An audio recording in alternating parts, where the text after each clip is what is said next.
이혼 문제로 부인과 말다툼을 벌이던 40대 남성이 흉기를 휘둘러 부인 등 2명이 숨졌습니다. 재건축 재개발 사업이 지지부진해 주민들이 피해를 보는 일이 많은 가운데 이 건물을 깨끗하게 손을 보고 마을 공동체도 복원하자는 움직임이 일고 있습니다. 본격적인 여름 휴가철을 맞아 야외 활동 시간이 늘면서 일광 화상 환자가 급증하고 있어 주의가 필요합니다. 내년 하반기에 경북도청에 옮겨오고 내후년에는 도교육청에 이전하지만 도교육청 직원 3명 가운데 2명은 신도시주의 부정적인 것으로 나타났습니다. 네, 시청자 여러분 안녕하십니까? 7월 29일 월요일 아침 대구 MBC 뉴스투데이입니다. 네, 오늘 대구와 경북 지역은 장마 전선의 영향을 받아 대체로 흐리고 오전 한때 비가 오는 곳이 있겠습니다. 대구와 경북 일부 지역에 다시 폭염주의보가 발표된 가운데 대구는 낮 기온이 34도까지 오르며 어제보다 무더운 날씨를 보이겠습니다. 공진희 기상캐스터입니다. 한 주를 시작하는 오늘 흐린 하늘과 함께하고 있습니다. 오늘 대구와 경북 지역 장마 전선의 영향을 받을 텐데요. 그리고 오전 한때 비가 오는 곳이 많겠습니다. 예상 강우량은 5에서 40mm가 되겠고요. 또 곳에 따라 돌풍과 함께 천둥 번개가 치는 곳이 있어 산간 계곡의 야영객들은 안전사고에 대비를 하셔야겠습니다. 또 비는 오겠지만 무더운 날씨도 계속 되겠습니다. 지난밤 사이 대구와 영천, 포항 등 곳곳에서 열대야 현상이 나타났는데요. 오늘 오전 11시를 기해서 대구와 경북 일부 지역에는 다시 폭염주의보가 발효되겠습니다. 대구와 의성의 낮 기온 34도로 어제보다 4, 5도가량 높겠습니다. 날씨였습니다. 네, 이혼 문제로 부인과 말다툼을 벌이던 40대 남성이 흉기를 휘둘러 부인은 물론이고 이를 말리던 처제의 남자친구까지 숨지게 한 혐의로 경찰에 붙잡혔습니다. 보도에 양관희 기자입니다. 평온해야 할 휴일 저녁이 끔찍한 일로 얼룩졌습니다. 어제 저녁 8시 10분쯤 대구시 달서구 이곡동의 한 인도에서 40대 남녀 2명이 흉기에 찔려 숨졌습니다. 피의자는 숨진 여성의 남편인 48살 박모 씨. 박 씨는 말다툼 끝에 부인을 흉기로 찌르고 이를 말리던 처제의 남자친구까지 수차례 찔러 숨지게 한 혐의를 받고 있습니다. 처남도 박 씨가 휘두른 흉기에 찔려 병원에서 치료를 받고 있습니다. 경찰은 박 씨가 부인과 이혼 문제로 말다툼을 벌이다가 이 같은 일을 벌인 것으로 보고 있습니다.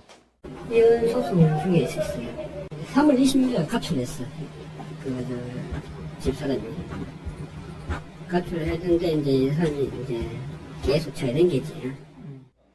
박 씨는 흉기를 휘두른 뒤 도망을 가다 신고를 받고 출동한 경찰에 붙잡혔습니다.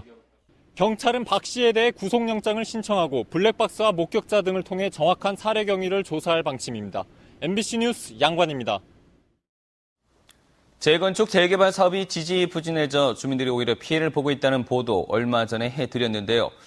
허물고 새로 짓는 방식이 아닌 있는 건물을 깨끗하게 손을 보고 마을 공동체도 복원하자는 움직임이 일고 있습니다.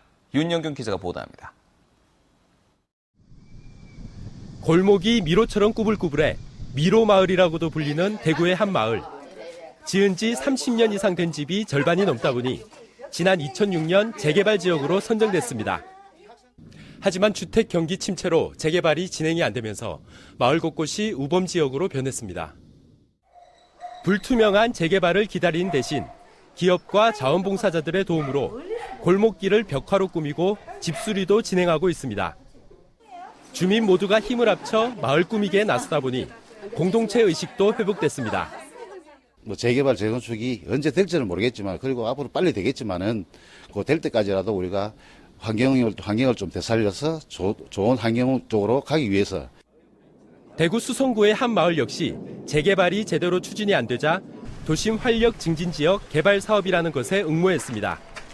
어둡던 마을 구석구석에 CCTV를 달고 도시가스도 설치할 수 있었습니다. 버려져 있던 땅을 활용해 주차장을 만들고 담장을 허물고 골목길도 새로 포장했습니다. 주민 공동체 사업과 우리 또 사회적 기업 또 주민들의 동아리 사업 이런 행사를 하니까 주민들하고 더 친밀감도 있고 소규모 모임들도 활성화되자 주민들은 아예 사회적 기업으로 발전시키겠다는 계획도 짜고 있습니다. 맛간장 같은 거 이런 걸 만들어 갖고 이제 음식 개발을 하는 거죠. 개발을 해 갖고 그거를 이제 우리 같은 동아리 멤버들한테 서로 사가면서 거기서 나오는 이익금으로 이제 또 우리 주민자치센터에서 또 자치센터 운영비로도 쓰고. 부수고 허문 뒤 새로 아파트를 짓는 방식보다 깨끗하고 편리하게 손질하는 방식이 경제성뿐만 아니라 공동체 의식을 되살리는 새로운 대안으로 떠오르고 있습니다. MBC 뉴스 윤영균입니다. 최근 지방 공기업들의 부채와 부실 경영이 논란이 되고 있는 가운데 대구도시공사의 부채 비율이 98.9%까지 떨어졌습니다. 지난 2010년 말 대구도시공사의 부채는 9,390억 원으로 부채 비율이 270%가 넘었지만 지난해 1,900억 원 그리고 올 들어 최근까지 2,400억 원의 부채를 갚아 현재는 부채 4,200억 원으로 부채 비율 98.9%로 재정 건전성이 많이 좋아졌습니다. 대구도시공사는 미분양 아파트와 미매각 용지를 모두 판매했고 사옥 2개 층을 외부에 임대하는 한편 업무용 차량을 경차로 교체하는 등의 노력으로 올해 말엔 흑자 전환도 가능할 것으로 예상하고 있습니다. 대구시 시설관리공단이 도로에 열을 식히는 이른바 클린로드 시스템의 운영 시간을 바꿉니다. 대구시 시설관리공단은 클린로드 시스템을 오전에 한 번, 오후에 한 번 운영했지만 폭염이 기승을 부림에 따라 앞으로는 오후 시간대에만 2번 운영하기로 했다고 밝혔습니다. 클린로드 시스템은 대구 지하철 2호선 10개 역사에서 유출돼 버려지는 지하수를 도로 중앙 분리대에 설치한 살수 노즐을 통해 분사해서 도로도 씻고 열도 식히는 것으로 가동 구간은 달구벌대로 만촌 내거리에서 신당 내거리 사이입니다. 본격적인 휴가철을 맞아서 야외 활동하는 시간이 많아지고 있는데요. 일강 화상을 호소하는 사람들이 많아서 주의가 필요합니다. 한태현 기자가 보도합니다. 2주 전 물놀이를 다녀온 20살 전정혜 씨는 팔뚝이 붉게 붓는 증상이 오랫동안 지속되자 병원을 찾았습니다. 휴가를 갔다 와서 선크림 제대로 안 바르고 그 다음 날 따가운 증상이 있고 붉어지는 증상이 있어서 오게 되었습니다. 얼굴에는 자외선 차단제를 발랐지만 대수롭지 않게 생각하고 팔에는 자외선 차단제를 바르지 않은 채 장시간 햇빛에 노출시켰기 때문입니다. 평소 피부 알러지로 고생하는 74살 정태원 씨도 야외 노동 일을 하면서 일광 화상을 입었습니다. 가렵고 그렇죠 말거리 찜물나고 밤새도록 끓어야 돼요 자외선에 과다하게 노출됐을 때 피부 염증 반응이 유발돼 피부가 붉게 변하고 따가운 증상이 나타나는 게 일광 화상입니다. 증상이 심각할 경우 물집과 통증이 동반되고 최악의 경우 충격 상태에 빠질 수 있습니다. 전문의들은 모자나 양산을 이용하고 자외선 차단제를 수시로 바르는 등 자외선 차단을 소홀히 해서는 안 된다고 강조하고 있습니다. 특히 아침 시간에 발라야 되고 보통 11시에서 점심시간까지 시간에 한 번 더 바르고 그다음 오후에 다시 물놀이가 있으면 3시나 4시경에 한 번 더 발라줘서 최대한 자외선을 차단하는 게 굉장히 중요하고요. 일광 화상을 입었을 경우 얼음찜질과 샤워 등으로 차갑게 해주고 심할 경우 병원에서 치료를 받아야 회복을 앞당길 수 있습니다. MBC 뉴스 한태현입니다. 대구시 건설본부가 폭염과 관련한 안전사고 예방 활동을 강화하고 나섰습니다. 대구시 건설본부는 테크노폴리스 진입도로 건설 현장 등 23개 현장에서 오후 2시부터 5시 사이에는 근로자들이 가급적 3차례 이상 쉴 수 있도록 하는 등 현장 상황에 맞는 휴식제를 탄력적으로 운영하도록 했습니다. 무더위 쉼터도 설치해 식염포도당과 식수를 근로자들에게 제공하고 공사 현장과 주변 도로에는 물을 뿌려 온도를 내리고 먼지가 확산되는 것도 막도록 했습니다. 대구시 교육청은 비만인 초등학교 5학년 학생 120명을 대상으로 오늘부터 사흘 동안 대구교육해양수련원에서 어린이 영양 캠프를 엽니다. 이번 캠프에 참가한 학생들은 자신의 비만도를 알아보고 영양소의 기능과 역할을 배우는 한편 영양 상담과 교육을 받게 됩니다. 대구시 교육청은 학생들 비만 관리를 지속적으로 할 수 있도록 조만간 캠프 참가 학생들의 부모를 대상으로 전문가 초청 강의를 실시할 예정입니다.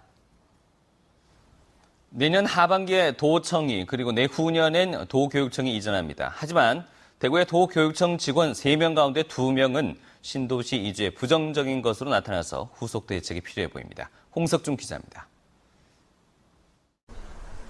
경북교육청이 본청 직원 377명을 대상으로 신도시 이주 관련 설문을 실시했습니다. 신도시로 이주하겠냐는 질문에 140명만이 그렇다고 답해서 63%의 직원들은 결정을 내리지 못했거나 부정적인 것으로 나타났습니다. 직원들이 원하는 인센티브에서도 아파트 특별 분양이 41%로 가장 많았지만 30% 가까운 직원들은 교통비 지원을 택해서 신도시 이주 의사가 없음을 분명히 했습니다. 희망하는 거주지는 안동이 45%, 신도시 42% 순이었습니다. 특히 이주하겠다고 응답한 직원들의 40%가 전세로 입주하겠다고 밝혀서 도청 이전 결정 이후 크게 오른 안동의 주택시장 상황을 반영했습니다. 신도청과 700m 정도 떨어져 있는 도교육청 신청사는 이달 초 착공해서 내후년 7월에 완공되며 도경찰청은 현재 실시 설계 중입니다. MBC 뉴스 홍석준입니다. 대구시가 제11회 대구자원봉사대회상 수상 후보자를 찾습니다. 후보자는 대구에 3년 이상 살며 5년 이상 자원봉사를 하고 있는 대구 시민으로 시장이나 언론사가 추천하는 경우는 대구시로, 구청장 군수, 시군구 자원봉사센터장이나 시민들이 추천하는 경우는 주민등록지 구군으로 다음 달 12일까지 신청하면 됩니다. 대구시는 현지 조사와 심사위원회의 엄정한 심사를 거쳐 대상 1명과 본상 2명을 선정해 12월에 열릴 2013 대구 자원봉사자 대회 때 시상할 예정입니다. 대구 자원봉사 대상은 지역사회에서 자원봉사 활동에 귀감이 되는 숨은 자원봉사자를 발굴 시상하기 위해서 지난 2003년에 대구시와 대구문화방송이 함께 만들었고 올해로 11회째를 맞았습니다. 중소기업 근로자들을 대상으로 하는 대구 기능경진대회가 오는 9월 7일 경북기계공업고등학교에서 열립니다. 기계제도와 캐드 등 3개 직종으로 나눠 펼쳐지는 이번 대회는 대구에 있는 해당 분야 제조 관련 중소기업 근로자로 근로기간이 1년 이상이면 누구나 참여할 수 있습니다. 참가 원서는 오는 31일까지 한국산업인력공단 대구지역 본부에서 받습니다. 포항 죽도시장 하면 어시장 위판장 노점이 떠오를 정도로 전국적인 명성을 얻었습니다. 그런데 수협이 영업시간을 제한하면서 수십 년간의 새벽 장사를 하지 못해 어시장의 명성에도 적잖은 타격을 주고 있습니다. 장성훈 기자가 현장 취재했습니다. 활기가 넘쳐야 할 새벽 시간의 포항 죽도시장 위판장. 하지만 위판된 고기를 떼다 파는 노점 상인도 손님도 거의 없어 썰렁합니다. 포항 수협이 1년여 전 신축 위판장을 열면서 노점 상인의 영업시간을 오전 9시부터 오후 7시까지로 제한해 수십 년 동안 해온 새벽 시장이 사실상 사라진 겁니다. 수협에서가 난리가 나지. 그래요? 예. 이게 울어야 한다 했잖아요. 결국 상인들은 새벽에 나와 팔고기를 구하고도 서너 시간을 더 기다린 뒤 오전 9시가 돼서야 가게를 펼쳐보지만 손님이 줄어 매상은 뚝 떨어졌습니다.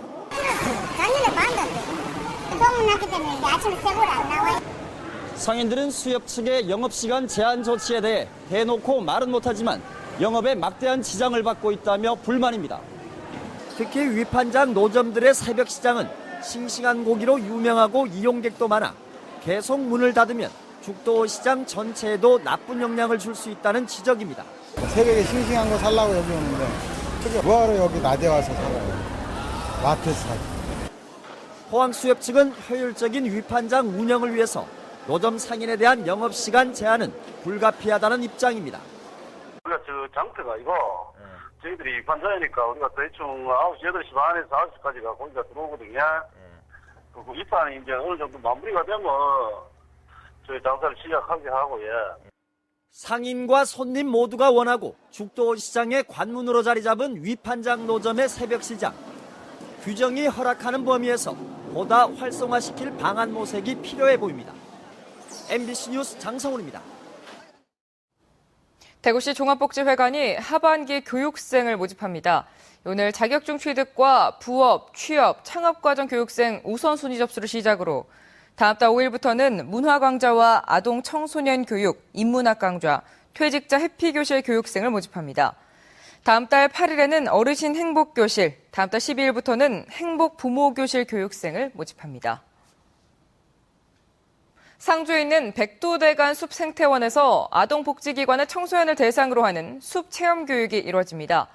사단법인 녹색사업단이 주관하는 이번 행사는 다음 달 6일과 9일에 1박 2일의 일정으로 도내 아동복지협회 소속 기관의 청소년들을 초청해 이루어지는데 숲 체험을 통해 사회성과 자존감을 키우고 정체성을 확립하도록 돕는 프로그램으로 꾸며질 예정입니다. 경상북도는 앞으로 교육청과 협력해 청소년 숲 체험 교육이 지속적으로 이뤄질 수 있도록 할 계획입니다.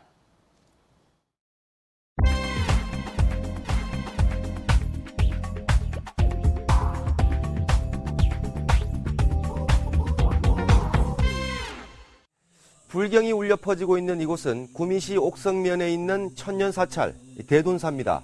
이곳에는 아주 독특한 스님이 한 분이 있습니다. 일명 달리는 스님인데요. 달리기의 달인이라고 해도 무방할 만큼 각종 마라톤 대회를 완주한 베테랑 마라토너입니다.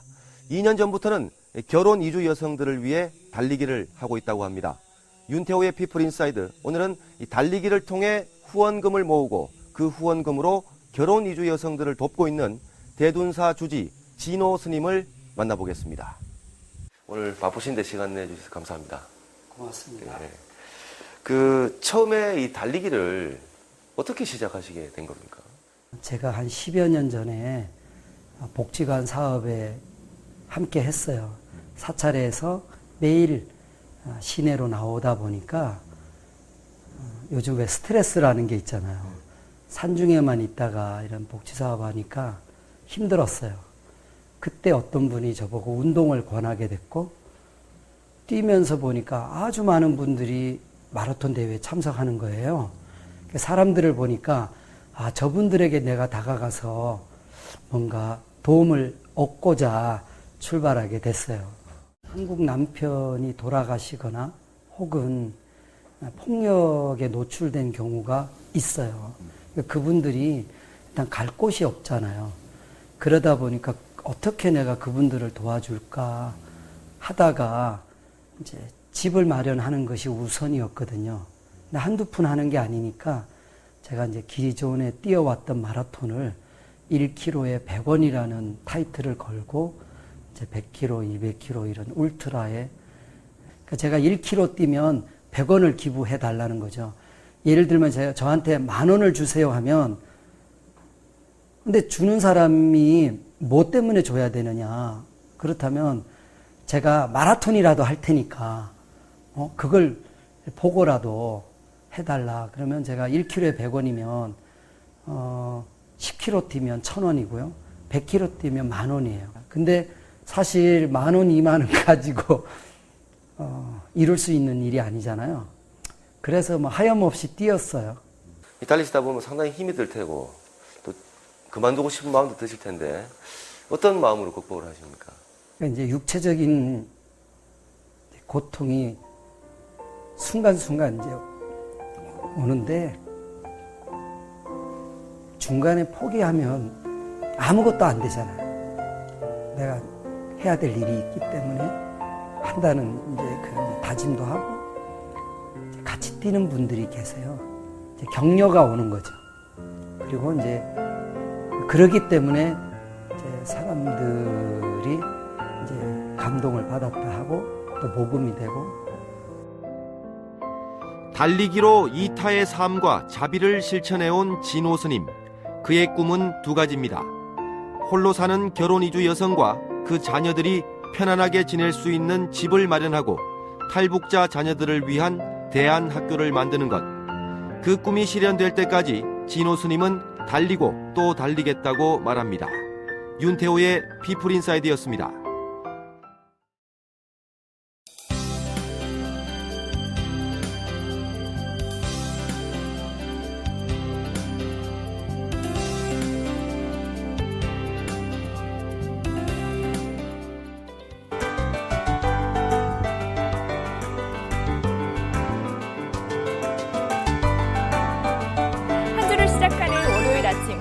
함께하고 있습니다. 오늘 장마 전선의 영향으로 대구와 경북 지역에도 오전 한때 비가 올 텐데요. 하지만 이 비가 더위를 식혀주지는 못하겠습니다. 오늘 오전 11시를 기해 대구와 경산 등 일부 지역에는 다시 폭염주의보가 발효되겠습니다. 대구와 의성의 낮 기온 34도까지 오르며 어제보다 무더운 날씨를 보이겠습니다. 오늘은 중부지방에서 남하하는 장마전선의 영향을 받겠습니다. 대구와 경북을 비롯한 남부지방은 오전 한때 비가 올 텐데요. 특히 서해안과 남부지방 일부 지역에서는 천둥과 번개가 동반되는 등 강한 비가 쏟아지는 곳이 있겠습니다. 또 곳곳에서 안개가 짙게 끼어 있어 교통안전에 주의를 하셔야겠습니다. 현재 기온 대구 28도로 열대야가 나타났습니다. 낮 기온은 34도까지 오르며 어제보다 무덥겠습니다. 상주의 낮 기온 33도, 김천 34도까지 치솟겠고 봉화의 낮 기온 31도, 의성 34도로 어제보다 덥겠습니다. 포항과 경주의 낮 기온 34도로 예상됩니다. 물결은 2m까지 일겠습니다. 네, 보시는 것처럼 이번 주 후반까지 비가 내렸다 그쳤다를 반복할 것으로 보입니다. 또 비가 내리겠지만 낮 동안에는 30도를 넘는 무더위가, 그리고 밤에는 열대야가 기승을 부리겠습니다. 날씨였습니다.